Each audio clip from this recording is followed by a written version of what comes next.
Welcome to the Ninja Guide to DIY Grant Writing. My name is Pat Gross, the Community Entrepreneur. Are you trying to get your head around grants? Do you dive headfirst into writing an application, get so far, and then realize it's not for you? Do you underestimate how much work and information is needed to put an application together? Are you scratching your head because you're not sure what the questions mean, so you write anything and everything you can think of? Or are you looking for a fun way to cover the bases and give them what they are looking for? Let's get strategic.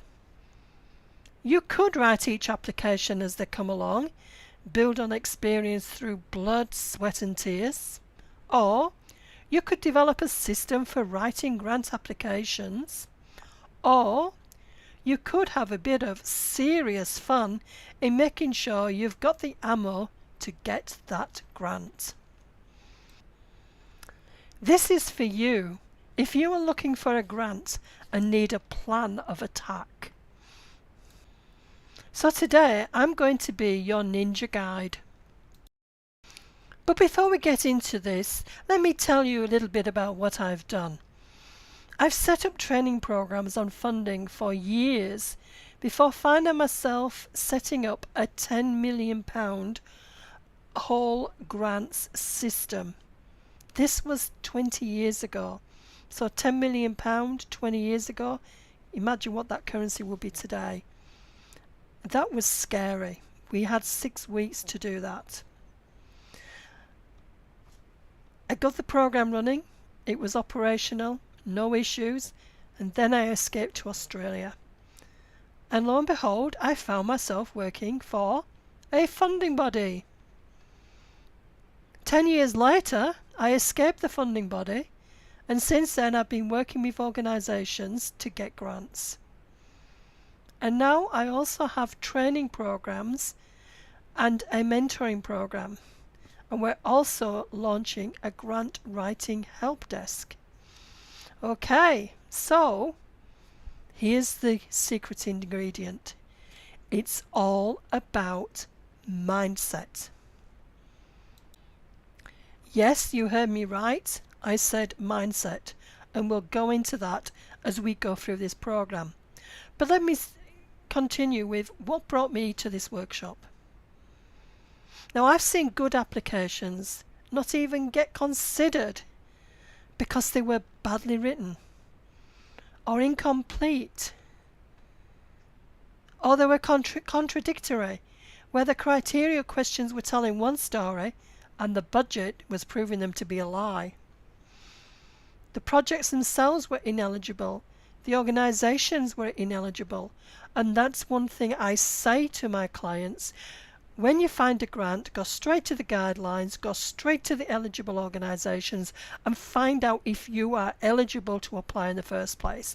If you're not, there's no point, unless you can work with somebody, an organisation that is eligible.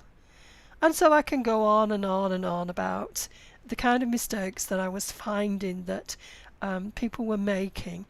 And even today, I'm being asked by people to have a look over their unsuccessful applications that they'd written. They weren't getting feedback from the funding body, well, not feedback specifically for their application. So I was having a look, and I could see there's a common thread happening here of people, organisations telling them what they want to do, but not actually responding to what the funder wants. And you'll begin to understand that more as we go through this program. So I use this methodology with my grant writing students, and it's great to see their faces when the penny drops. I've seen so many grant writing workshops that don't leave a lasting impression on participants, well, not enough to focus their mindset. So I want to leave you with a lasting message that you can use to win those grants and change your world. My client base is quite diverse. It can be a small community organisation, it could be a sports club, it could be an artist, it could be a multicultural organisation of different sizes, a sort of a peak body. I've worked with peak bodies, chambers of commerce, or it could be a business. I work across a multiple and diverse range of client base, but our commitment is always to give what we can and to help our clients to achieve the best results possible. And without saying anything, there's just on this screen a couple of examples from clients that we've worked with. So we're going to approach this program through the art of ninjutsu, espionage and strategy, entering from afar, the war of intellect. Okay, when you start looking for a funder, you're looking for somebody who shares, a funder who shares your philosophy. You're looking for a funder who shares the similar issues. So if you're looking and supporting homeless people, then you're looking for a funder who also wants to support homeless people. Could be something to do with tourism, and you've got some ideas in tourism infrastructure. You're looking for a funder whose interest is in tourism infrastructure, or capacity building for a business or for a community organisation. So you'll be looking for a funder who's also looking at those similar capacity building incentives. So you're looking for somebody who has the resources. Now, you could directly go out there and help the homeless, but they couldn't afford to pay you. Now, your strategic partner, the funder, could, because they've got the resources, but they do not have the capability on the ground. You've got the capability on the ground, but you don't have the financial resources. Can you see the win-win? And in that case, the funder is willing to enter into a treaty with any number of organisations that are going to help them to achieve the result they're looking for. And they quite easily may have a war plan, which is a policy statement, or it could be some research that's led to a strategic plan. But they would have something, and a campaign blueprint, which will be, it could be their plan, the policy, but it could also be the guidelines. So they have some structure behind them as to exactly what that campaign will look like. And it's up to you to be able to say, yes, we can play a part in this campaign. Now the battle plan is the guidelines. So the first thing you would do is look at the guidelines and go straight to the eligibility to apply. If you are eligible, your organisation is the kind of organisation they're looking for, then you are welcome to enter the fight. If you are not the kind of organisation that they're looking for, don't even bother. It's not worth it.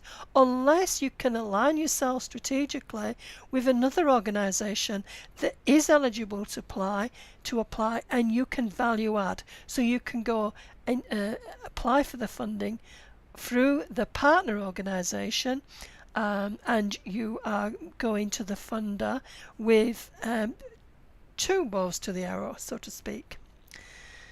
Also make sure that you want the resources that you need to achieve the results, the eligible expenditure, or what they are prepared to spend their money on. And if they're not, again, you're thinking, well, we can't do this. You would then have a look to see if there's another funder who will pay for the resources that you need to be able to carry out your campaign. And the time frames that they're looking for this campaign to take place. Are you going to be ready? Are you going to be able to pitch your support for this at the times within the time frame that they're looking for? So yes, this is about picking your fight, because if you can't meet those criteria, then this is not the fight for you. Let me give you an example here about what they determine to be their potential allies, the kind of organisations they want to work with. Here's an example of eligibility criteria for a Commonwealth grant. Now, most of the time, the list of eligible entities may not be as extensive as this example, but it's a good example to go through. So for this particular program, the first criteria is you must be a non-profit or not-for-profit organization. So if you are a business and you are a private business as such, then you should immediately be eliminated. But if you're a not-for-profit, then you've passed that first step, but then you must be one of the following entity types. So you can be a not-for-profit company, a public company, limited by guarantee. You could be a trustee on behalf of a trust, an incorporated association. These are all subsets of being a not-for-profit organisation. It could be a partnership or consortium, which I alluded to just now, with a lead organisation, because the funder will only contract with one organisation. It could be a registered charity or not-for-profit, an Australian local government body, an Aboriginal or Torres Strait Islander corporation. You must be a legal entity able to enter into a legally binding agreement. You must be an organisation that's registered for the purpose of GST. So if you're not registered for GST, then you're eliminated. The organisation must be, you must be a permanent resident, must be located in Australia, must have an Australian bank account, and be able to provide supporting documentation, which I assume will be evidence of incorporation. If you're a charity, evidence of being a charity. So there's certain criteria that they want to see, not just tick the box, but to actually prove that what you have ticked is correct. Here's an interesting fact from a few years ago now. Some research was done through our community, and it said that 54% of applicants pull out of the application before applying. And when they interrogated that, there were some key sort of trends, and one of those trends was that applicants would start writing their application and then find out that they were not eligible to apply. Which is why I suggest every single time the first thing you do is check to make sure that you are the kind of organisation that they want to partner with. The next way that you could be not the kind of organisation that they want to work with, not so much the organisation here as what you want to do with the money. And here is an example of ineligible expenditure. So, does not make grants to the following on behalf of individuals. Capital raising for major building purchases. There are normally dedicated infrastructure grants for those purposes. General fundraising appeals, they're donations, they're not grants. Motor vehicles and buses, again, there are dedicated grants. Purchase of major items of equipment, some will pay for equipment, some grants won't. That's something you need to check every time. Restrictive based on financial, religious or cultural origin. And that is a bugbear for a number of organisations because of their religious or cultural origin, they find that they are eliminated from a fair sizable amount of grants that are out there. Sport, recreation or social activities for the sake of sport, recreation or social. It's more about change. If you can, you could have infrastructure projects that are going to encourage more participation, increase people's health and general well-being, and you can prove that that's fine. But this, for the sake of just putting more infrastructure out there or social activities, for the sake of social activities, without a purpose, without a need or rationale, will not favour well with these funders. One-off activities such as camps and festivals, that seems to be a general trend. There aren't many funders out there, and believe me, we've tried, that will fund camps. Festivals, maybe. There are dedicated grants out there for festivals, definitely. Scholarships and bursaries, again, there will be dedicated grant lines or funders who will fund scholarships and bursaries. Disability services and learning difficulties and their carers, again, there are dedicated grants. Projects for the aged and age-related issues, again, there are dedicated grants. I'm just going through this one just to show you the kinds of grants that are available, and they may be specific to certain funders. But for this particular funder, they weren't eligible, but it's a really good map of the kind of grants that you could apply for. Arts projects for art's sake. Again, you know, it's the definition of art's sake. But in their case, they were talking about considering arts initiatives that support public education or facilitate the improvement of social outcomes. There are dedicated arts grants at state level, even local government level in some cases, and also at federal level. Provision and health and medical services. Again, there are dedicated grants.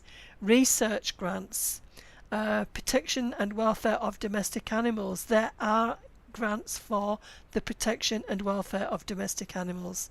And they were talking about unsolicited applications for emergency relief and material aid, especially over the last couple of years. These kind of grants have been front and centre. So this is a good map and good example of the diversity of grants that are available. You need to find the right funder to work with. So when you're looking for the right funder, when you're working out there to pick your fight, let's cut straight to the point. So make sure that you've covered the eligibility criteria. In other words, look at the eligibility as an organisation, look at the eligibility of what you want to do. The second area there is to look at the programme objectives. If you go into the guidelines, highlight the objectives, the outcomes, and if there may be aims as well. Aims, objectives, outcomes. Get a highlighter pen and have a look at their objectives and their outcomes. If what you are doing will help them achieve those results, then you are a fit. Otherwise, you're appealing to them, you're pitching to them, and you're not working on the same campaign. Talked about grant expenditure. Timelines. Can you do this within the timelines that they're looking for? The amount that's available. Now, what you might want to do may be a huge campaign, but what they have, the total resources they have in their pool, may be for something smaller. And remember, they like to spread the love across different organisations, different projects, different approaches.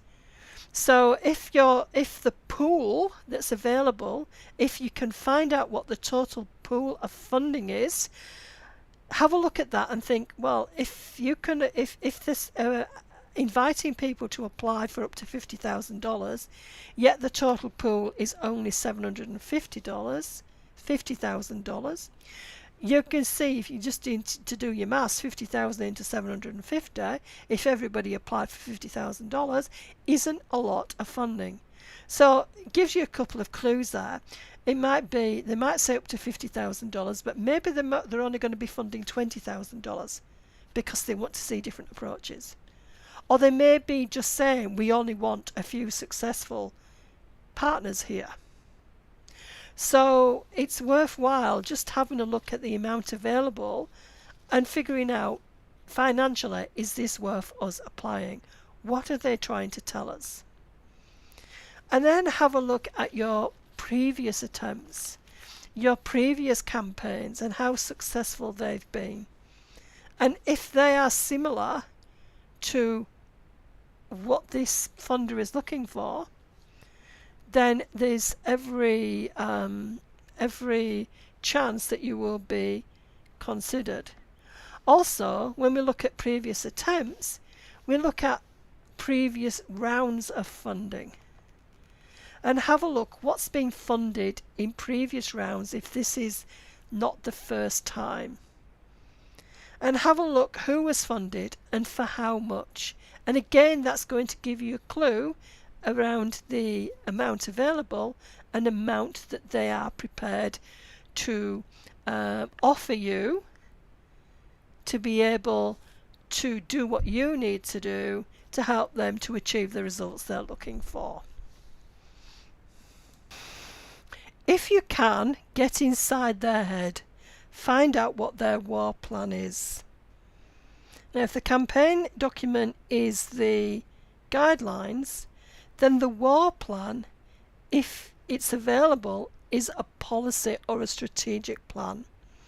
If there's a reference there to a higher level policy, then read it, because that gives the context. A grant is the mechanism to turn the policy outcomes into real life outcomes. So it's the funding. The funding is the mechanism to turn the policy into results. Once you understand that, it changes the way that you approach your writing of the application. And you start also, as I mentioned earlier, is to look at the guidelines and look at the objectives and outcomes. And if you've got the policy document, look at the policy objectives and outcomes, because they're going to be the higher level objectives and outcomes, and then the guidelines and the program itself may be the next level down, but they're all contributing to a big picture. And if you can focus on the big picture, then you can pinpoint exactly, specifically what they're looking for, and then you can stand out from the crowd. Also, it may be worthwhile having some preliminary discussions with the funder.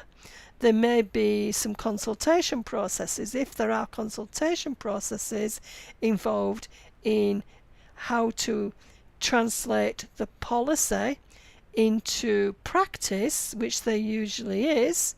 Get involved there, and get involved in the briefings, get involved in launches of the policy document, local consultation, etc., because that actually gives you that little bit more insight, but you're also becoming known to the funder. So you're sort of shimmying up, your generals are shimmying up to the funder. And as I say, also, if there are contacts within the funder, it's always worth just to build a relationship, even though they're not going to be in the assessment process.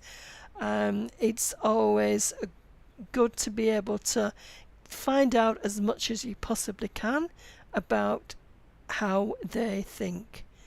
And then when you've done that, it helps you to offer them the light.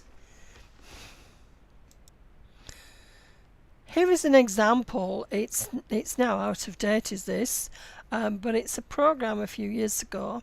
But it's a good example here of this particular program, actually is underpinned by the Victorian Values Statement, the core of the multicultural statement, so that immediately telling you where this program is being sourced from, the policy area that's going to be translated into outcomes. So they talk about multicultural people maintain the link to traditional culture, community, as they participate and contribute to the wider society. Bear that in mind so that you can use it to feed back to them when you're making your proposal. The programme contributes to the whole of government multicultural affairs outcomes framework, a policy framework. Read it. Are designed to drive concrete improvement across government, etc. And then they talk about the outcomes of the programme, so that the Victorians are socially engaged and live in inclusive communities, can safely identify with and connect with their culture and identity, access to an environment that promotes livability, sustainability and inclusion. Once you know that this is where they're coming from, what's in their head, this is just an example, then you can use that and to be able to relate what you want to do back to how you are going to achieve those outcomes of being socially engaged and living in inclusive communities, what those inclusive communities look like. Identify with and connect with their culture and identity, and examples of how they can do that. And also access to an environment that promotes livability, sustainability and inclusion. So again, and for each one of these outcomes, there has to be a starting point. There has to be a need. So the need is that they're not socially engaged, they're not living in inclusive communities. And if you can find that issue, this is what they're trying to address. So identify and connect with their culture. There may be examples out there where they're not doing that. There are barriers to doing that, and identity. Environment that promotes livability, sustainability and inclusion. Maybe there are areas out there where that's just not happening. So if you can identify where those pressure points are, and you've got the resources on the ground, they've got the resources up there, you've got a meeting of minds. The next step is to do what ninjas do best. Gather your intelligence. And what we're talking about here is deciphering their code. And there's different ways you can do that. You can interrogate their guidelines, and where possible the application forms. Sometimes the application forms are hidden in terms of that you can only access them if you sign into the system to start filling out an application form. And as you fill out the application form, you can only fill out one page at a time before you have to find out what's on the next page. It's a bit of a guessing game.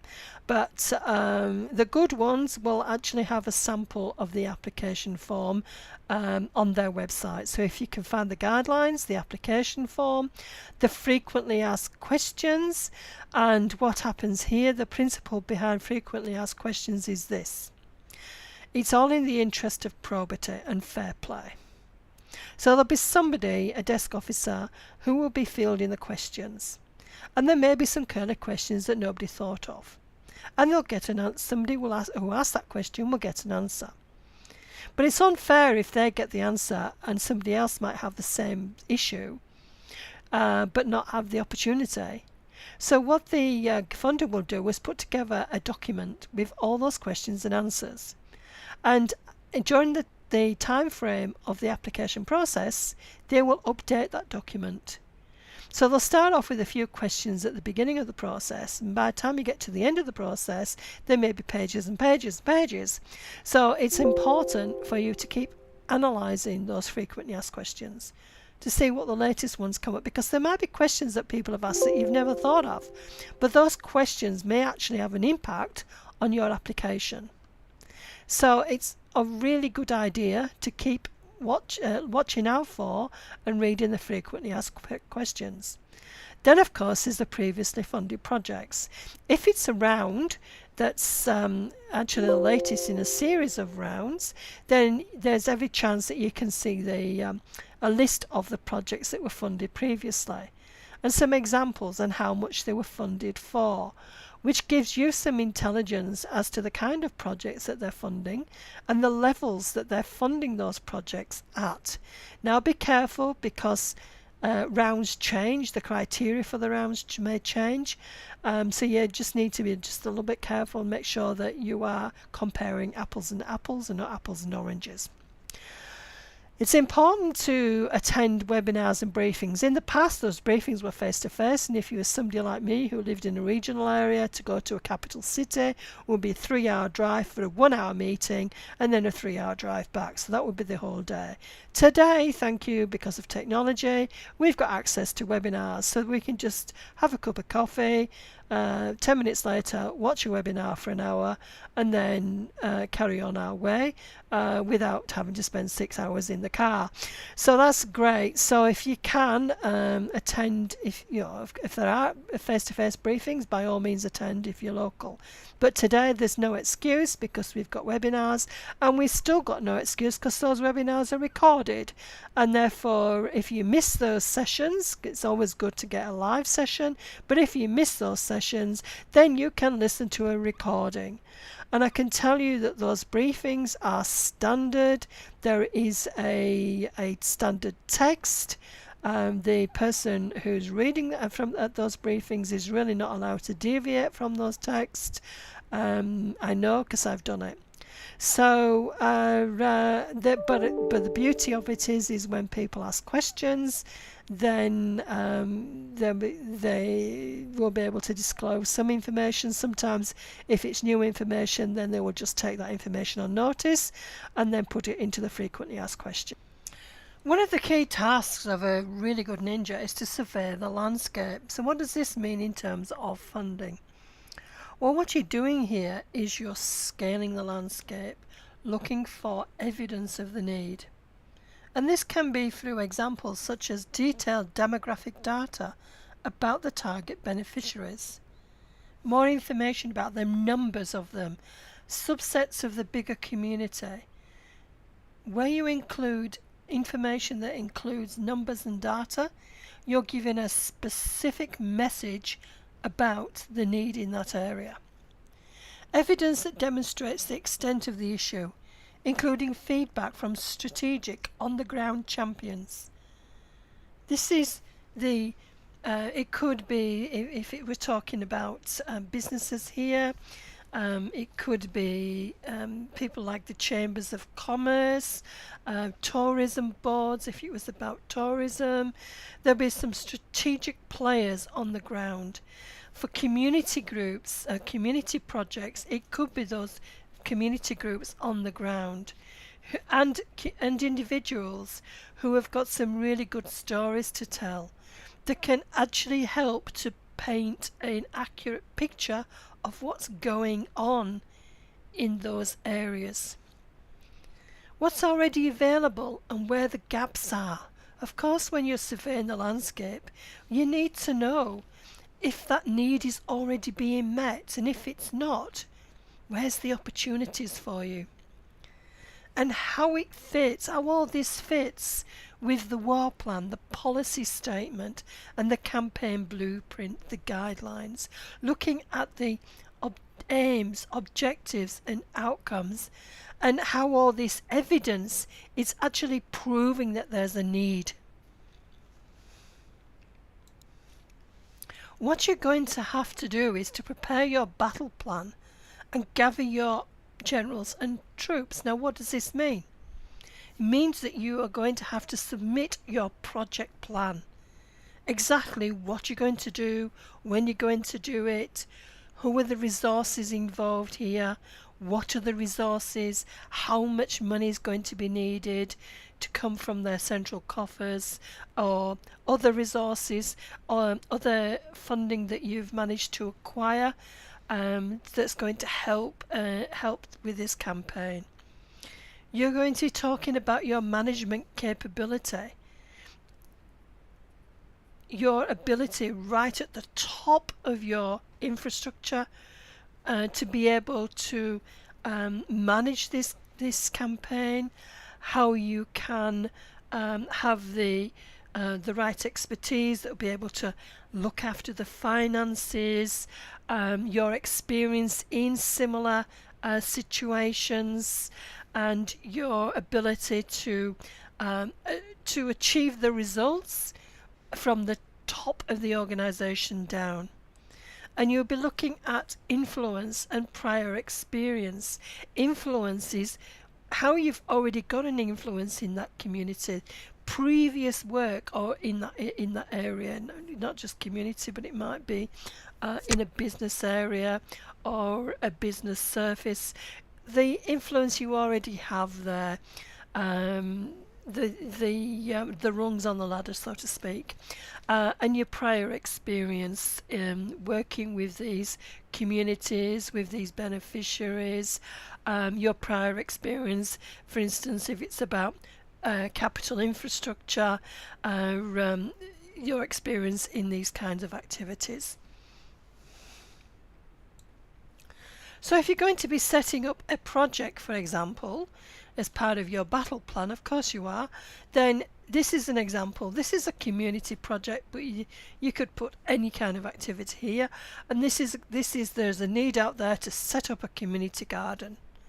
The need is around health and well-being and improving the general health of communities that probably don't have access to real fruit and vegetables, or may not be so much as don't have access, but their diets are not the right diets, and engaging them. But it might also be about getting people out of their homes and talking to each other and creating a good community infrastructure. So setting up a community garden is the project that you want to do, and therefore you have some activities at the high level. Good idea is to get your team together, to get some notes, some post-it notes, and then to be able to, on a blank canvas, remember this could be your map, is to, which could be on your desk or it could be on a wall, is to stake out the activities at the high level that you want to do, and then underneath those activities, break those activities down into steps. And as you do that, as each step is there, then you might look at it and say, okay, so who's going to do that? How long will it take? And how much will it cost? So you start to begin to put some detail into your battle plan, basically. And this is just an example here that this is a high level one. We talk about project because this is a project. So how we can develop the plan, implement it, manage and monitor and complete it. But then we've got the planning phase.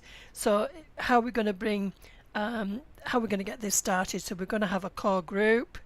We're going to have a garden decision making process, source funding, and manage and monitor the project. Then we look at the construction and design. So we're going to consult with the community, get them involved in designing what this community garden is going to look like. If we're going to need any permissions from council, etc. Construct the garden and then complete it and launch it, of course. And then again, who's going to manage the garden once it's developed, and who are going to be the members of this garden. So, and then making sure there's policies and procedures in place, and how it's going to be used by the community. And then over here we've put about how we're going to make sure that it's going to still be there in 3 years' time. So we're going to develop a plan and budget, and we're going to have regular meetings and keep updating, seeing how successful it is, and making changes as we go along. That's a high level. What you would do then is you'd probably go to those, establish a core community group, project steering group, for example, and then you might break that down into how you're going to do that. Consult with community. how are you going to consult with community? So you break that down into activities.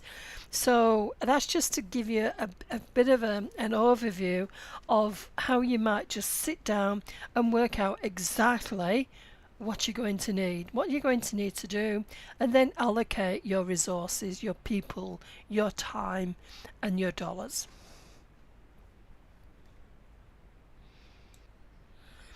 When you put your plan together, there's going to have to be a series of rationale.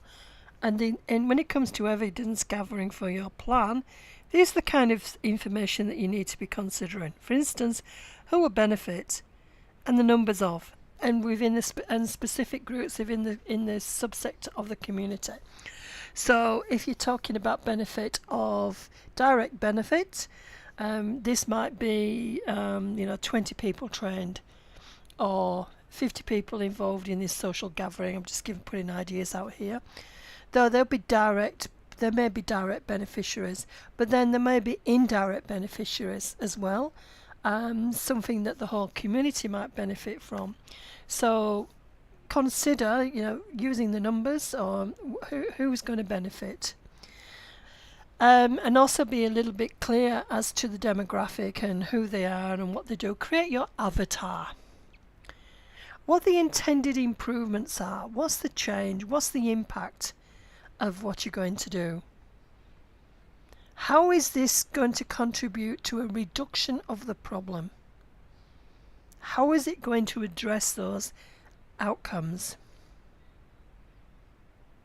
What are the additional benefits? Again, it's a ripple across the landscape. So it's not just benefiting people, the direct people, and then it's got indirect. There's going to be direct benefits, and then there's going to be the impacts of those benefits as the bigger picture approach. Then there's argument as to why this is a priority for the target population or business area. So you can come to the funder with your idea, but you've got to be able to stand out.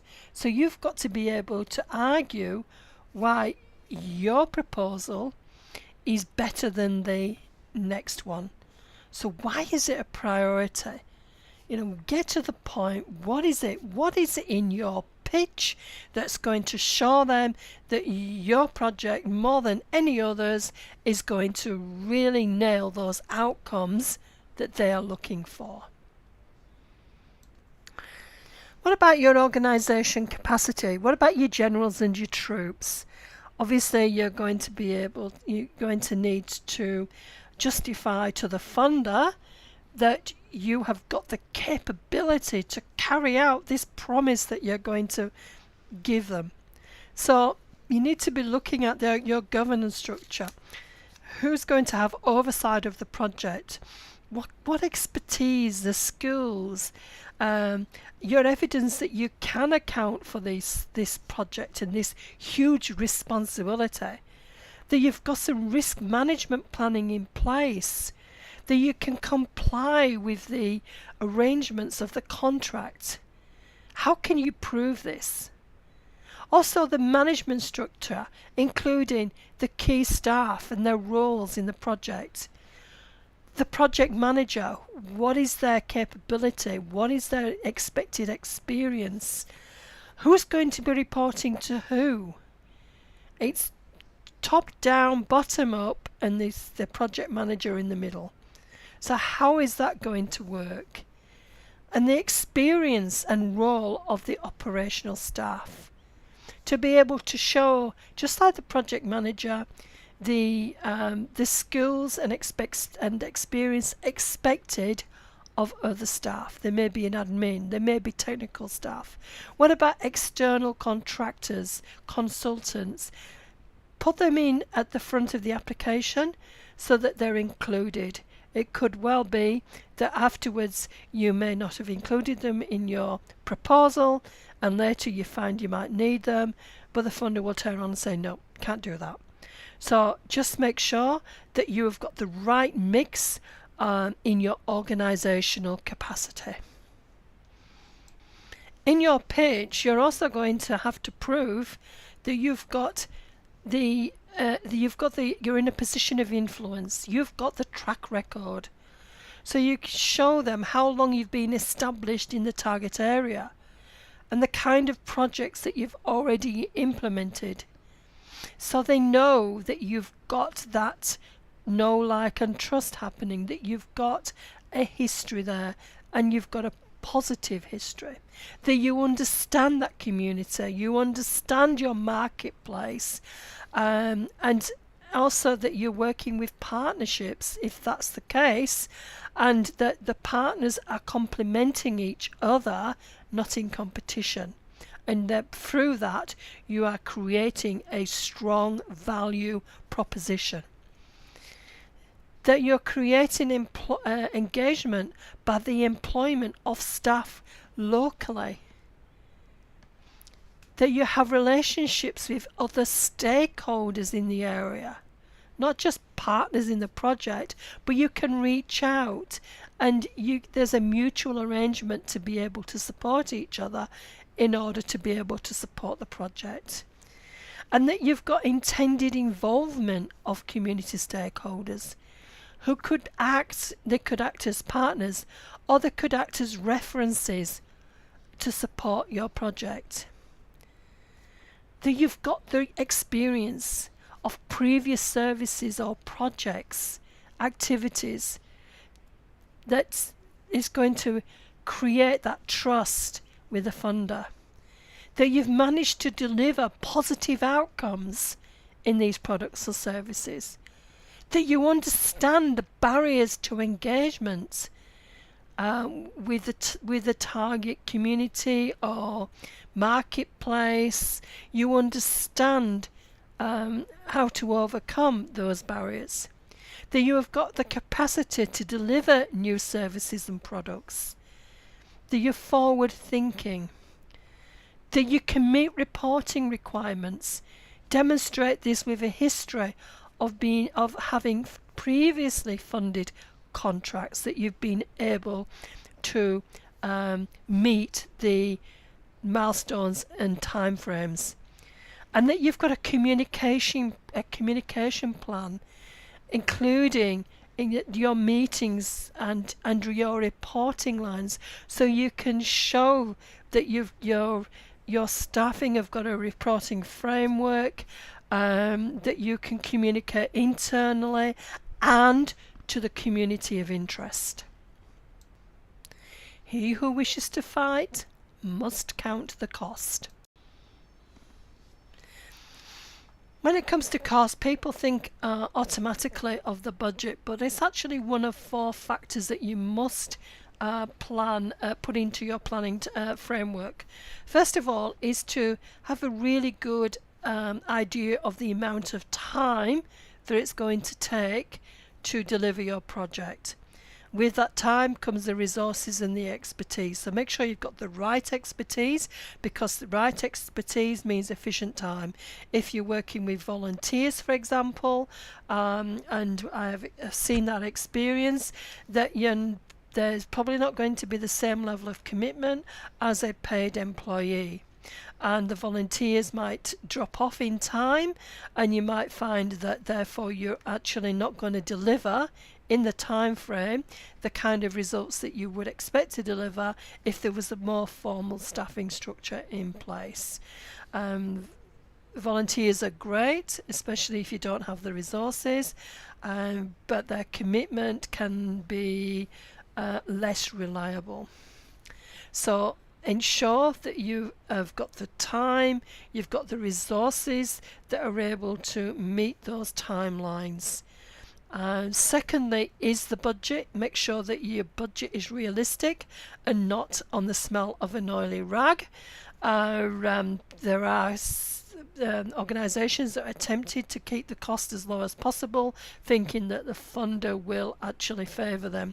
But the funder also does look at your capability to deliver based on your budget. So if you've got this wonderful, greatly involved plan and you're going to run it on peanuts, they're going to say no, it's not possible, and they're just not going to fund you.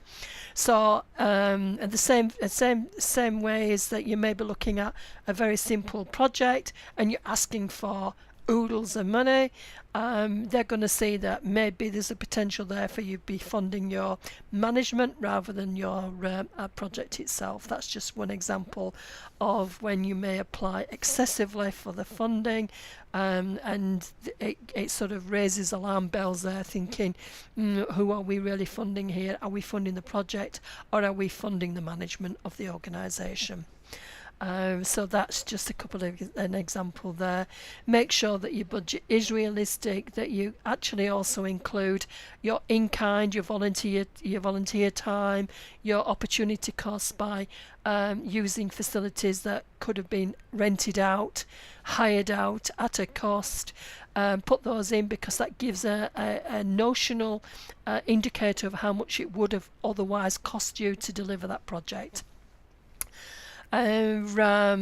Yes, your reputation and the risk. So make sure that you are able to deliver, that you do think about the risks, because if something does go wrong, then it could damage your reputation. A few years ago, there was in the press, negative press about youth who were going to they were creating problems at a seaside resort. They were sort of part of their treat, shall we say, was they were taken to a seaside resort, and they just vandalised the resort. And there was a big backlash then coming from the public, saying, what on earth are people, is the government doing, funding these people to come and trash this this popular seaside resort? And as such, the organisation, it was a damage to their reputation, and it was also a damage to the reputation of the funder. Also, if you even if you're not if your budget goes wrong or your time frame goes wrong, you're not able to deliver. There's some projects where evidence of fraud has happened, and therefore there's been a damage to the reputation of the organisation, to the point that they've not been funded in the future. You'll also find in the eligibility criteria, etc., that they'll say that they won't fund any organisations that still have outstanding accountability for previous projects. So that's been if you're not running your project on time, and you haven't completed it as far as the fund is concerned within a reasonable time frame, yes, extensions are allowed, and you may be then still able to apply for additional funding. But generally, if you've defaulted in any way, shape or form, that's a damage to your reputation, and your potential to draw down funding in the future. Let's look at taking the devil out of the detail. This is the quartermaster stores. This is to do with all the preparation and administration. So first of all, keep it simple. It's so easy to go overboard with flowery language, and trying to give us too much information, and your application just doesn't read right. An assessor or somebody from their camp will be reading your proposal, and you've got to be as clear to the point. It's got to be easily readable. Bullet points are great, and if you don't get the message across in a simple, easy way, then you're just going to be overlooked. There's going to be some administrivia right at the beginning. They want to know, your organisation details, your project manager details, your key contact information for the head of the organisation, or whoever's going to take responsibility for the project contract. They're going to need to know your business number, what your organisation does. They may want to know how many board members you've got, how many members if it's a not-for-profit, how many staff, the full-time equivalent. There's quite a lot of administrivia, which is common to a lot of grants out there. So if you can keep a document in your desk drawer and then bring it out so that you can actually just answer that administratively easily. Gather your credentials. Gather the information that's needed, for example, proof of the organisation's status. So if you're a not-for-profit, they'll want to know, see the document, for instance, if you've got an incorporation certificate or if you've got a charity status. So there's documents that you could already be gathering, public liability insurance. So there's a few documents which are common across a number of grants. It could be that you're required to produce 2 or 3 years worth of audited financials. So get all that information together. Then answer the questions. It sounds simple. Answer the question. Don't write down what you think. Just keep referring back to the question and answer exactly what the question master is telling you or asking you. Some applications go really into detail about what the information is that they want from you for each question, but do people actually answer and follow that? No.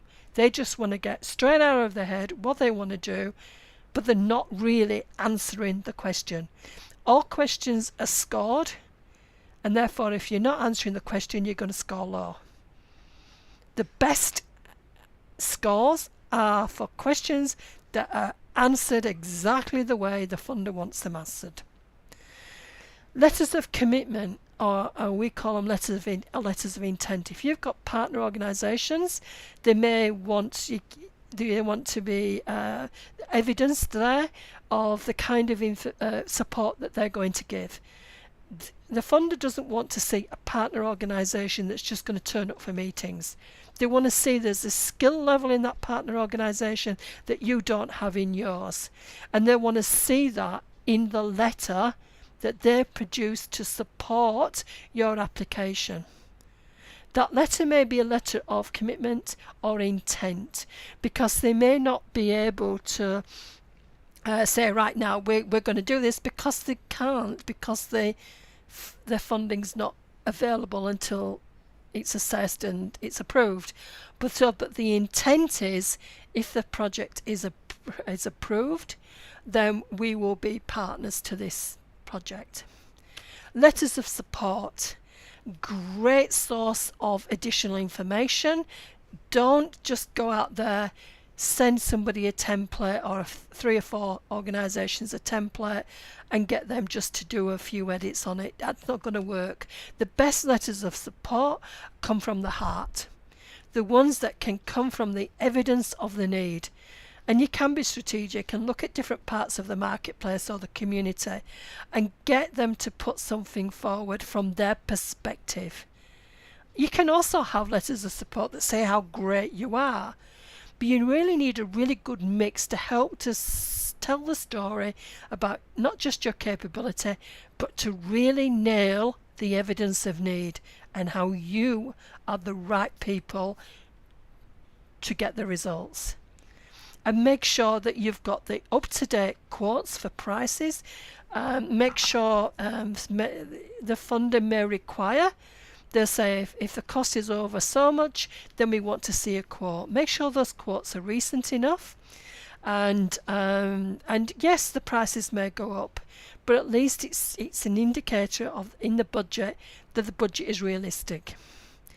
And permits, especially if it's an infrastructure project, there may be a requirement that you're going to have certain permits in place before you can apply. You need to be shovel ready, in other words. So make sure that you've got those permits ready for when the application round opens. And finally, win first, then go into battle. Now, we've heard of the 80-20 Pareto rule, 80% planning, 20% action. This is the same. Make sure that you've done all your planning first. The who, what, where, why, when and how. Make sure that's covered in your project plan. Have a look for other funding opportunities. Is this the right campaign for you? Or there is another one out there that actually fits more with what you want to achieve. Have a look at feedback from previous projects, etc., and find out, what was there that could influence. Think about how you're going to measure how successful you are with this particular project. This is the evaluation here. How you're going to benchmark where everybody is or the situation is at the start, milestones along the way, how you're then going to sort of keep your sort of a battle update to see how well you're doing, and then at the end your success factors. Plan about how you're going to demonstrate that to show, because at the end of the day you want to say, we achieved what we wanted to achieve, and these are the results, and this is the evidence, and you can take that into your next campaign. So let's recap the 8 stages of the Ninja Guide to Grant Writing. Number 1, choose your target. Then pick your fight. Get inside the head of the funder. Gather your intelligence to be able to put together the right pitch to get noticed. Plan your battle and gather your generals and troops. Ensure that your human resources are capable of being able to deliver the campaign. Count the cost. Make sure that you've got the funding, the resources, the time to be able to be a success. Take the devil out of the detail. Make sure you get your administrivia, your record keeping right, and then plan. Win first, then go into battle. So when you leave this session, you've got a lot of information, direction and purpose, right? Now this takes some focus. Do you agree? What if we could show you the fast and focused way to become a great grant writer? What if we could provide you with the ultimate roadmap, tools, checklists and templates to plan and execute your grant writing campaign? Imagine the grant funding that will open up to others through your success. Imagine your satisfaction when your application is successful, again and again. No matter where you are in the grant writing cycle, we've got options for you. You could be a beginner. You could be somebody who's looking for a grant but not sure where to look. You could be somebody who's actually wanting to start and develop your own grant writing skills and not sure where to start. Or you could be just somebody who just wants somebody to just write those applications for you. That's fair. Alternatively, you could be looking for training, or even looking for an expert mentor who's going to guide you and help you through the first few months of you going out there, learning the skills, learning project management, learning evaluation, and putting in your first few applications with somebody behind you to guide you and support you. You could be looking for self-paced learning, or be looking for a face-to-face training program. We've got those options for you no matter where you are in the process. All you have to do is to go to getthatgrant.com and look for the Grant Writing Help Desk. Thank you for your time. And don't forget to get in touch with us, because we are here to help you to change the world.